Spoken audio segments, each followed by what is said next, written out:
Hello दोस्तों, fourth grade में अपना पेपर सेट कैसा पता करें ये मैं आपको बता रहा हूँ। देखो, एग्ज़ाम हॉल में हम एक रूम में 24 विद्यार्थी बैठते हैं और उसकी 4 रो बनी थी। रो 1, रो 2, रो 3, रो 4। अब प्रत्येक रो में 1, 2, 3, 4, 5, 6 ऐसे विद्यार्थी बैठते हैं। सपोज़ आप मान लो रो 1 में बैठे थे और आप आगे से दूसरे क्रमांक में, तो आपका पेपर सेट कौन सा होगा? दूसरा। मान लो आप दूसरे रो में बैठे थे और आप दूसरे रो में सबसे लास्ट में बैठे थे। लास्ट में मतलब आप दूसरे रो में 6 नंबर पे, यानी आपका पेपर सेट होगा 12वां क्रमांक।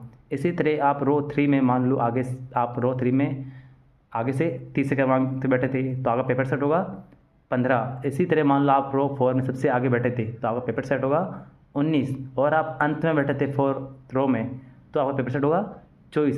ये जो रो 1, रो 2, रो 3, रो 4 है, ये हमें जहाँ से हम जहाँ बैठते हैं उसके लेफ़्ट साइड में, जहाँ से एग्जामिनर पेपर बांटना स्टार्ट करता है, वहाँ से हमें रो 1, रो 2, रो 3, रो 4 काउंट करने। इस तरह से आप अपने शिफ्ट वाई पेपर सेट देख सकते हो। बोर्ड ने भी और आपको ये पेपर कहाँ मिलेंगे? आपको ये पेपर मिलेंगे बोर्ड की वेबसाइट पर भी। बोर्ड ने भी अपनी वेबसाइट पर प्रत्येक शिफ्ट की चॉइस पेपर सेट अपलोड किए।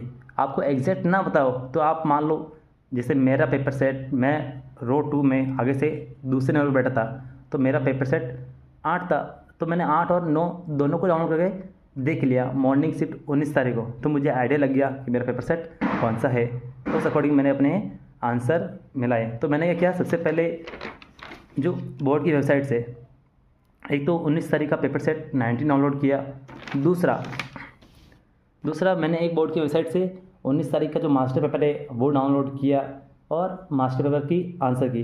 तो मैंने मास्टर पेपर के जो क्वेश्चन है उसके अकॉर्डिंग मैंने क्वेश्चन लिख लिए, ABCD, मतलब क्वेश्चन लिख दिए मैंने 1, 2, 3, 4, 5, 7, 6 ऐसे मैंने मास्टर पेपर के सारे क्वेश्चन लिख लिए और फिर उनके आंसर की ऑप्शन लिख लिए मैंने CA। फिर आंसर की ऑप्शन कौन सा था उनके नाम लिख लिए।